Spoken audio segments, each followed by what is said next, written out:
Telegram forgot password. Hey everyone, welcome back to the channel. In today's video I will guide you on how you can solve if you forgot the password for your Telegram account, so make sure to watch the video till the end.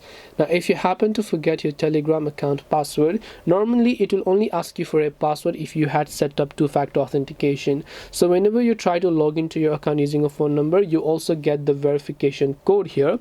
So once you enter the verification code as well, what it does is that it will ask you to enter a password. Now if it does ask you to enter a password, then there you'll find the forgot password button. Otherwise you can be able to just log in without any sort of issue. So that's the thing I want you to understand.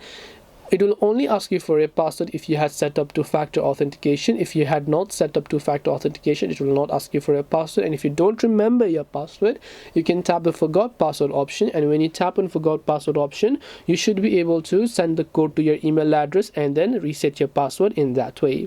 This way you should be able to go ahead and then basically reset your forgotten password on Telegram. Hope this video was helpful. If you have got any questions, feel free to leave them down. Thank you for watching and see you in the next video.